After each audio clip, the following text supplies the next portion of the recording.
الحمد لله نحمده ونستعينه ونستغفره ونؤمن به ونتوكل عليه ونعوذ بالله من شرور أنفسنا ومن سيئات أعمالنا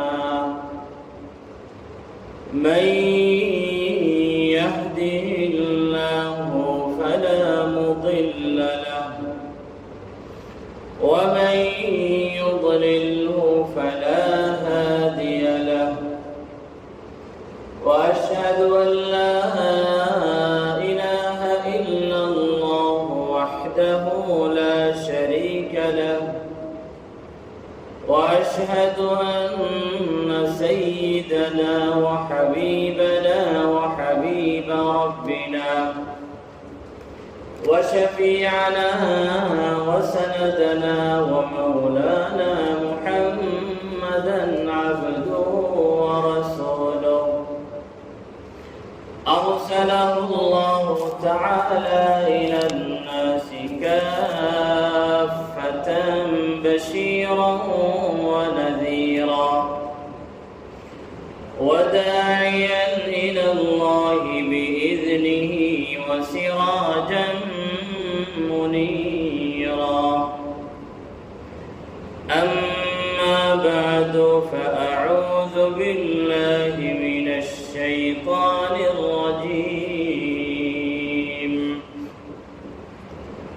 بسم الله الرحمن الرحيم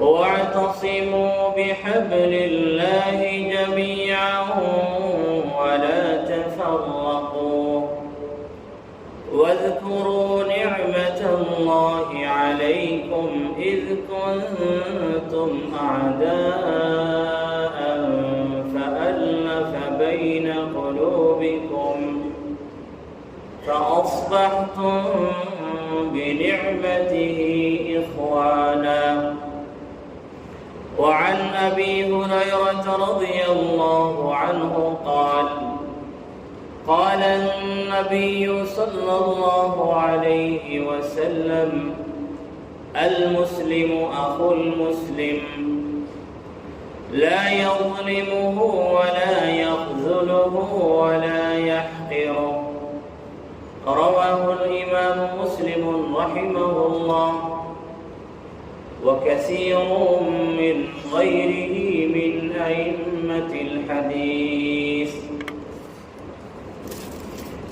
يا رب صل على النبي وآله ما فاض نبع بالجداول أو جرى يا رب صل على النبي محمد ما شج جرح في سبيلك وانبرى صلى عليك الله يا خير الورى تعداد حبات الرمال وأكثرا صلى عليك الله ما غيث هما فوق السهول وبالجبال وبالقرى صلوا على المختار أحمد إنه أزكى الأنام وخير من وطي الثرى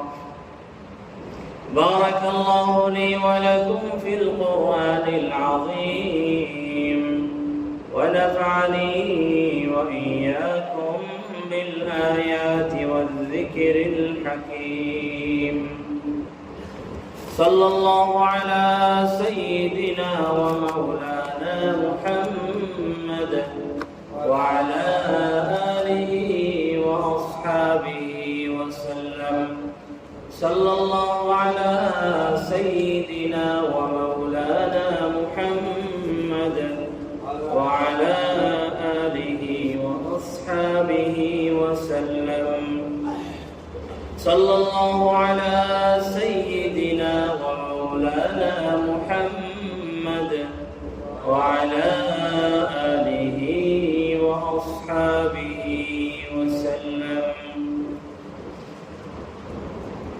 রব্বুল আলামিনের আলিশান শাহী দরবারে লাখো করো শুকর।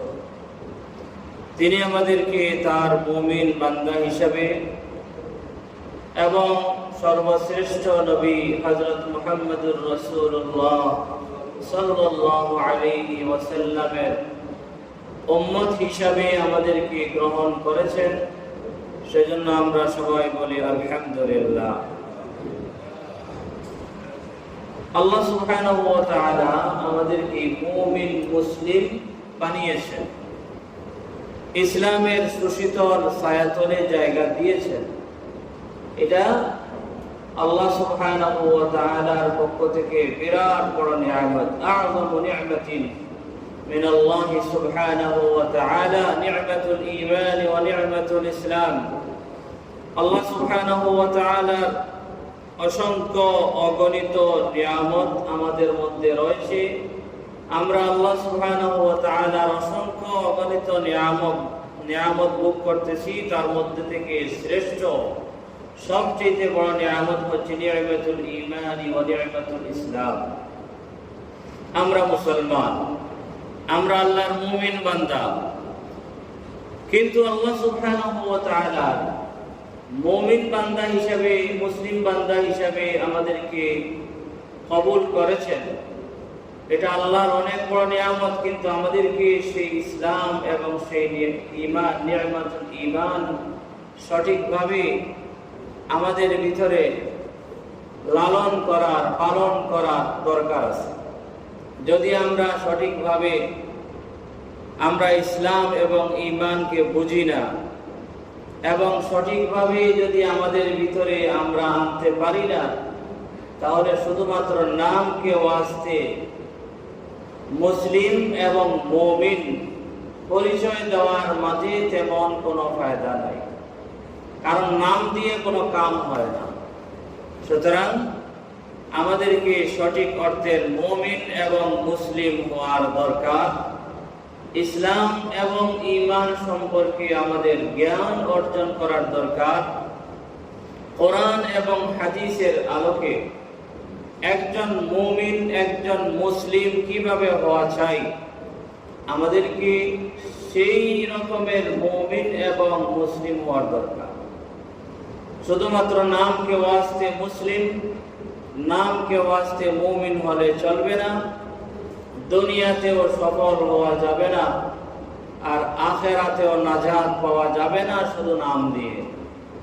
বরং আমাদেরকে এই মুসলিম এবং মুমিন কাকে বলে সেই বিষয়টি আমাদের জানার দরকার। মুমিন হতে হলে যে সমস্ত গুণাগুণের দরকার আছে, সে সমস্ত গুণাগুণ আমাদের ভিতরে আনার দরকার, এবং ওই সমস্ত গুণ, যে সমস্ত গুণাগুণের কারণে ঈমান দুর্বল হয় বা ঈমান একেবারে হারিয়ে যায়, সে সমস্ত বিষয় থেকে আমাদেরকে দূরে থাকার দরকার। আল্লাহ সুবহানাহু ওয়া তাআলা আমাদেরকে মুমিনের পরস্পরের যে সম্পর্ক কিরকম হওয়া চাই, সেই বিষয়ে সূরাতুল হুজুরাতের মধ্যে আমাদেরকে বলে দিয়েছে। মুমিন কিরকম হওয়া চাই, মুমিনের পরস্পরের মাঝের সম্পর্ক কিভাবে হওয়ার দরকার, সেই বিষয়ে আল্লাহ সুবহানাহু ওয়া তাআলা সূরাতুল হুজুরাতের মধ্যে সংক্ষেপে বলে দিয়েছেন। আল্লাহ সুবহানাহু ওয়া তাআলা ইরশাদ করেন, ইন্নামাল মুমিনুনা ইখওয়া ফাসলিহু বাইনা আখাওয়াইকুম ওয়াত্তাকুল্লাহ লাআল্লাকুম তুরহামুন।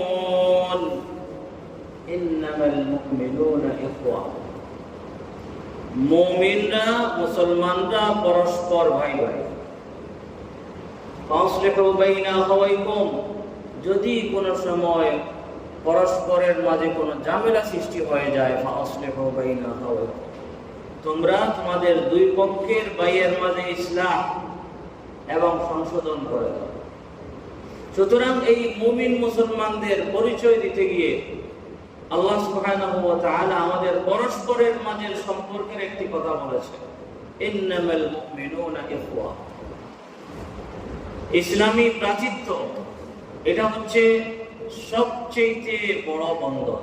এমনকি বংশের যে একটা বন্ধন আছে তার চাইতেও আরো বেশি মজবুত। কেন? ইসলাম এবং ঈমানের যে বন্ধন এটা দুনিয়া থেকে শুরু হয়, আখিরাতের মধ্যে এটা থাকে।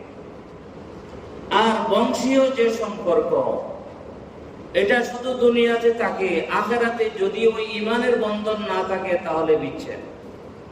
সুতরাং ঈমানের বন্ধনটা, ঈমানের যে রশি আমাদেরকে সবাইকে বেঁধে রেখেছে, এটা এত শক্ত যে দুনিয়াতেও এটা আমাদেরকে বেঁধে রেখেছে এবং আখিরাতের মধ্যেও আমাদেরকে এই বন্ধন আমাদেরকে বেঁধে রাখবে।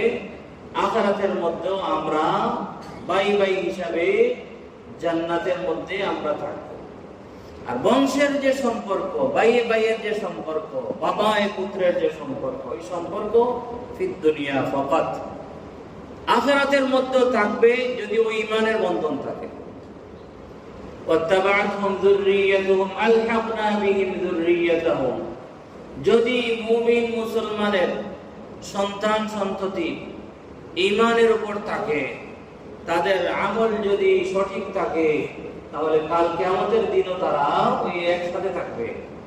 আর ঈমান এবং আমলের যদি বন্ধনটা যদি না থাকে, তাহলে ভাই ভাই পরিচয়, বংশের ভাই ভাই পরিচয় শুধু দুনিয়াতে থাকবে, আখিরাতে থাকবে না। ফালা আনসাবা বাইনাহুম, কাল কিয়ামতের দিন নসল বংশের এবং মানুষের যে আত্মীয়তা সেটি থাকবে না যদি তাদের ভিতরে ঈমানের বন্ধন না থাকে। সুতরাং আল্লাহ সুবহানাহু ওয়া তাআলা আমাদের এক পরিচয় দিতে গিয়ে বললেন, ইন্নামাল মুমিনুনা ইখওয়া, মুমিন মুসলমানরা পরস্পর একে অপরের ভাই ছাড়া কিছু নয়, অর্থাৎ তারা অবশ্যই একে অপরের ভাই। ইসলাম এবং ঈমানের যে বন্ধন সেটি ওই ঈমানের যে নিয়ামত, এই নিয়ামতেরই একটি আসর এবং প্রভাব। কারো হয়তো বাড়ি জাপানে থাকতে পারে, কারো হয়তো বাড়ি আমেরিকাতে থাকতে পারে, সান ফ্রান্সিসকোতে থাকতে পারে, কারো বাড়ি হয়তো ফ্রান্সে থাকতে পারে, কারো বাড়ি হয়তো আরো কোনো জায়গায় থাকতে পারে।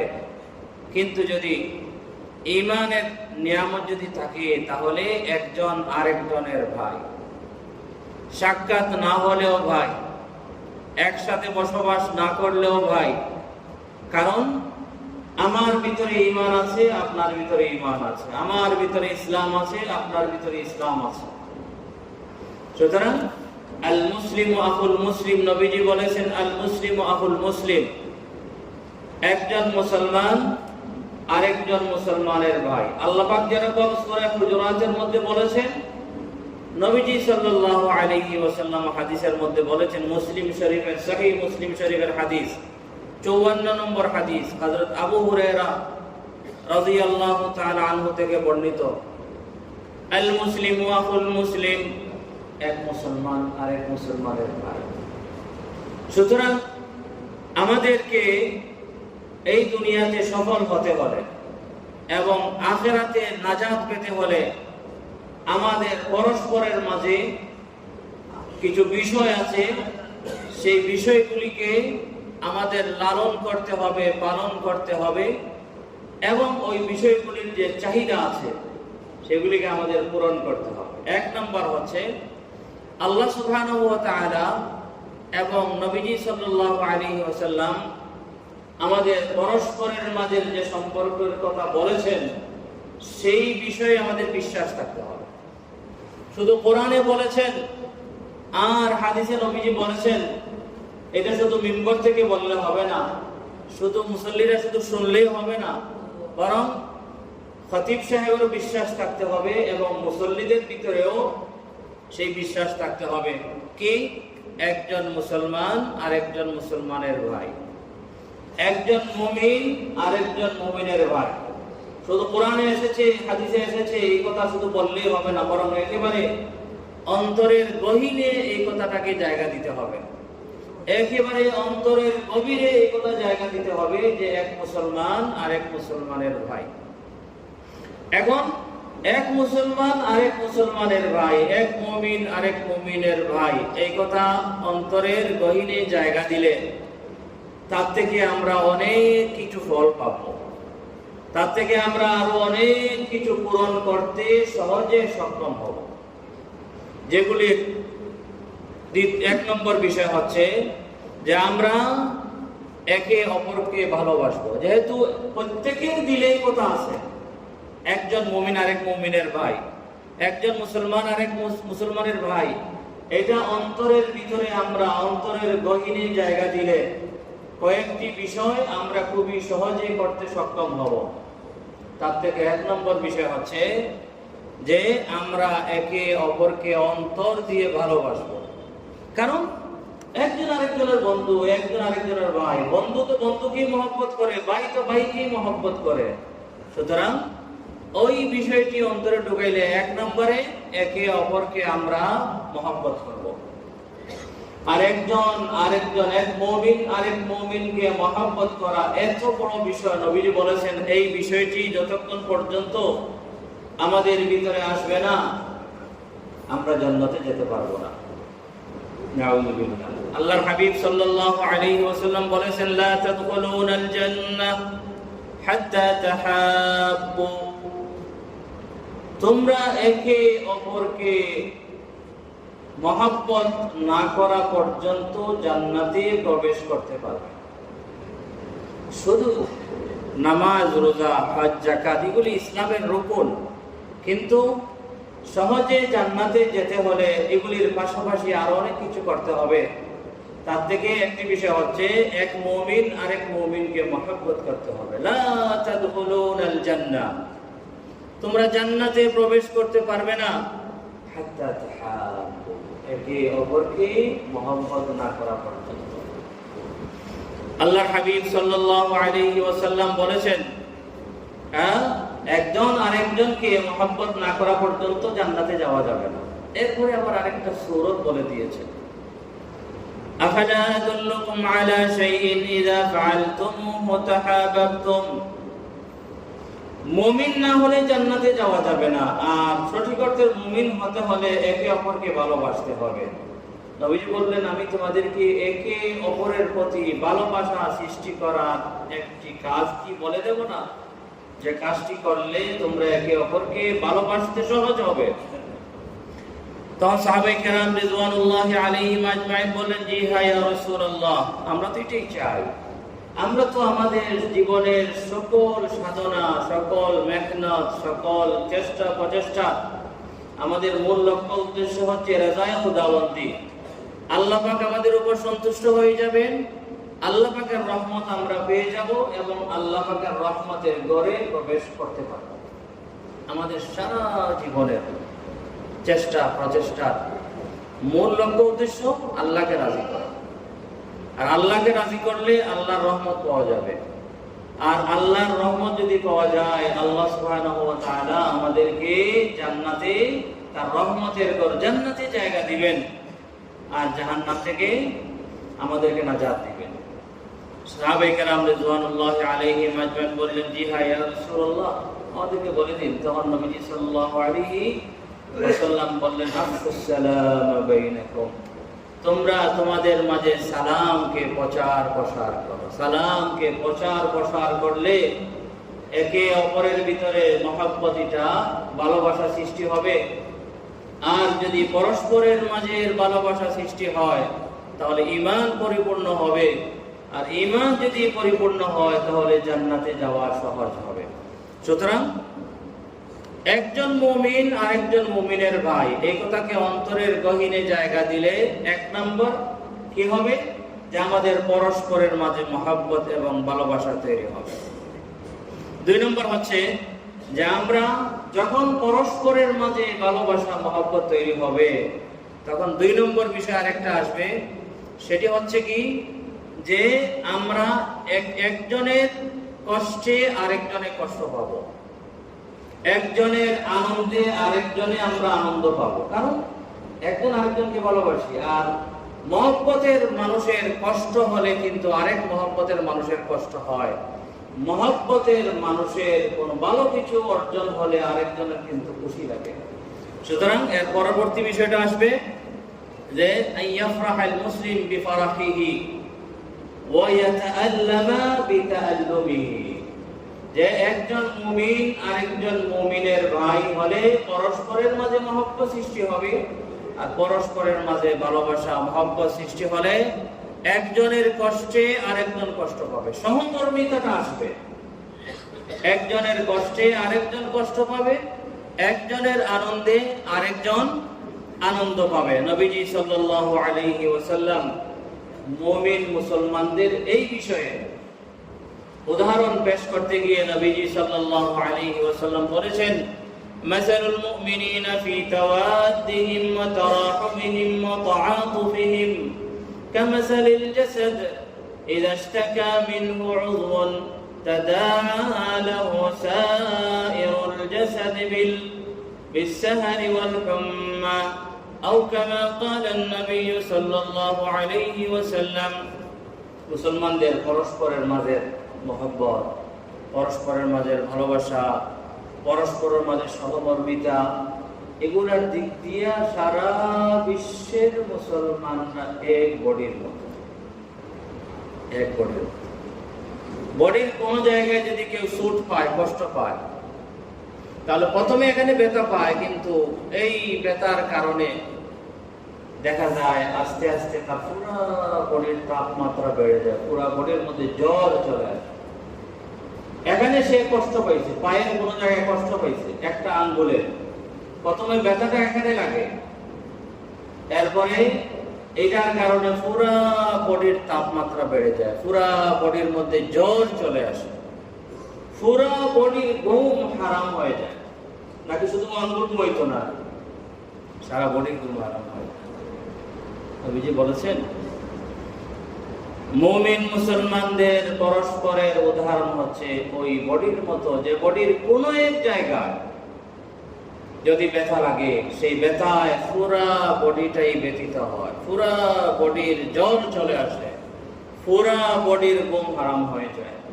তো মুসলমানদের অবস্থাও তাই, পরস্পরের ভালোবাসা, পরস্পরের মহব্বত, পরস্পরের সহমর্মিতা, এই সব দিক দিয়ে মুসলমানরা হচ্ছে এক বডির মতো। জাপানের কোন মুসলমান যদি ব্যথা পায়, তাহলে আমি একজন মুমিন হিসাবে আমারও ব্যথা পাওয়ার দরকার। যদি একেবারে আমেরিকায় কোন মুসলমান যদি ব্যথা পায়, কষ্ট পায়, তার কষ্টে আমারও ব্যথিত হওয়ার দরকার। যদি কোনো জায়গায় মুসলমানদের বিজয় হয় কোন দেশে, তাহলে সেই বিজয়ের আনন্দে যারা আনন্দিত হয়েছে, তাদের আনন্দে আমারও আনন্দিত হওয়ার দরকার। কারণ পুরা বিশ্বের মুসলমানরা হচ্ছে এক বডির মতো, এক বডির মতো। কোন এক জায়গায় কষ্ট লাগলে পুরা বডির জ্বর যেরকম চলে আসে, আমাদের কিন্তু এরকম হওয়ার দরকার। যদি আমাদের এরকম না হয়, তাহলে বুঝতে হবে আমাদের ইমানের মধ্যে দুর্বলতা আছে। হ্যাঁ, ধরেন অবশ রোগী, তার কোনো একটা অঙ্গ অবশ হয়ে গেছে, ওই অবশ জায়গায় সুই দিয়ে কুচা মারলে অনুভব হবে? আমাদেরও এরকম ইমান, আল্লাহ মাফ করো, অবশের মতো হয়ে যাবে যদি আমরা একজনের ব্যথায় আরেকজনের ব্যথা না পাই। ব্যাটারি সাইড আল্লাহ মাফ করো, অবশ হয়ে গেছে, কুচা মারলে কোনো কিছু হবে না। এখন যদি আমাদের মুসলিম বিশ্বের কোন জায়গায় মুসলমানরা কুচা খায়, মাইর খায়, কষ্ট পায়, আর সেই কষ্টে যদি আমরা, সেই ব্যথায় যদি আমরা ব্যথিত হই না, তাহলে আমাদের ইমানটা ওই অবশ রোগীর অঙ্গের মতো হয়ে যাবে। মানে আমাদের আল্লাহ মাফ করুক, ইমানটা অবশ ইমান হয়ে যাবে। আর এই অবশ ইমান দিয়ে জান্নাতে যাওয়া কিন্তু কঠিন হবে। এরপরের বিষয় হচ্ছে, ওই মুমিনের ভাই যদি হয় থাকে, এই বিশ্বাস যদি থাকে, তাহলে সামর্থ্য অনুসারে একজন কষ্ট পাইলে আরেকজনকে আমরা সাহায্য করব। আর নুসরাতু হাসাবাল মুস্তাতা। যদি একজন মুমিন আরেকজন মুমিনকে ভাই মনে করে থাকে, তাহলে তার নতিজা এবং ফলাফল স্বরূপ আরেকটি বিষয় আছে, সেটি হচ্ছে কি, যে কোনো মুসলমান যদি কষ্ট পায় তাহলে সামর্থ্য অনুসারে তার পাশে দাঁড়াবে।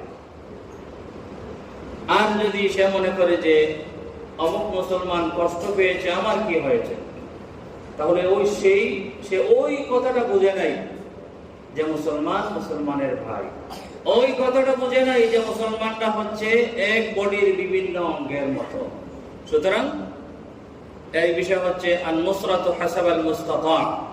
নবীজি সাল্লাল্লাহু আলাইহি ওয়াসাল্লাম বলেছেন যে একজন মুসলমান আরেকজন মুসলমানকে কখনো সাহায্যহীন ভাবে ছেড়ে দিতে পারে না। যদি কোনো সময় আপনার সামনে কোনো ব্যক্তি লাঞ্ছিত হয়, কোনো ব্যক্তির ইজ্জতে আঘাত আসে অথবা কোনো ব্যক্তির বডিতে আঘাত আসে, তখন আপনার বিশ্বাস যদি থাকে এক মুসলমান আরেক মুসলমানের ভাই, তাহলে অবশ্যই আপনার সামর্থ্য অনুসারে তার পাশে দাঁড়াবেন, তার ইজ্জতের রক্ষা করার চেষ্টা করবেন, তার বডির রক্ষা করার চেষ্টা করবেন। যদি আপনি চেষ্টা করেন না, তাহলে সেখান থেকে আপনার ঈমানের উপরে একটা প্রশ্নবোধক চিহ্ন রাখবেন। ওই যে একটা বিশ্বাস একজন মুসলমান আরেকজন মুসলমানের ভাই, সেই জায়গায় একটা প্রশ্নবোধক চিহ্ন রাখবেন, কি এই বিশ্বাসটি আমার অন্তরে আছে কি? থাকলে তো আমি আমার একজন মুসলমান ভাইয়ের ইজ্জত রক্ষার্থে আমি দাঁড়াইতাম, থাকলে আমার একজন মুসলমান ভাইয়ের জান মাল ইজ্জত আবরু এগুলার হেফাজতে দাঁড়াতাম। আরেকটি বিষয় বলে শেষ করে দিচ্ছি, একজন মুসলমান আরেকজন মুসলমানের যেহেতু ভাই, সেই হিসাবে একজন মুসলমান আরেকজন মুসলমানের সর্বদা হিতাকাঙ্ক্ষী হবে, হিতাকাঙ্ক্ষী, কল্যাণকামী। কখনো একজন মুসলমান আরেকজন মুসলমানের ক্ষতি করবে না, তুই কখনো করার চিন্তাই করবে না, বরং উল্টাটা করবে, আমি নিয়ে আমার মুসলমান ভাইয়ের কোনো উপকার করতে পারি। সুতরাং হিতাকাঙ্ক্ষিতা এবং একে অপরের উপকার করার চিন্তা সর্বদা একজন মুসলিম আরেকজন মুসলমানের ক্ষেত্রে তার মাথায় রাখবে। নবীজি বলেছেন আদ-দীন ওয়ান নসিহা, হিতাকাঙ্ক্ষিতাই হচ্ছে ধর্ম, হিতাকাঙ্ক্ষিতাই হচ্ছে ধর্ম, পর উপকারিতাই হচ্ছে ধর্ম। সুতরাং একজন মুসলমান কখনো আরেকজন মুসলমানের ক্ষতির চিন্তা করতে পারে না, বরং সর্বদা একজন মুসলমান আরেকজন মুসলমানের কল্যাণ করার চিন্তায় ব্যস্ত থাকে। যদি আমি অন্য কোনো মুসলমানের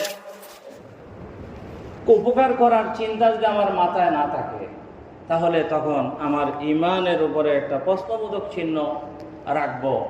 এবং আল মুসলিম আকুল মুসলিম, মুসলমান আরেক মুসলমানের ভাই যে বিশ্বাস, সেই বিশ্বাসের উপর একটা আমি প্রশ্নবোধক চিহ্ন রাখবো, কি রে আমি তো দেখি আরেকজনের ক্ষতি করতে সবসময় সচেষ্ট, অথচ নবীজি বলেছেন একজন আরেকজনের হিতাকাঙ্ক্ষী হবে, একজন আরেকজনের উপকারের চিন্তা করবে। তখন আপনি আপনার ঈমানটাকে একটু যাচাই বাছাই করার চেষ্টা করবেন এবং আপনার নিজের ভিতরে যে দুর্বলতা আছে, আমাদেরকে অনেক সময় শয়তান আমাদেরকে বিপদ করে ফেলে, দুনিয়ার স্বার্থে, দুনিয়ার বিভিন্ন লোভ লালসার কারণে আমরা একজন আরেকজনের ক্ষতি করে ফেলি। কিন্তু একজন আরেকজনের ক্ষতি করা আল মুসলিম আকুল মুসলিম যে মূল নীতি, এটার পরিপন্থী।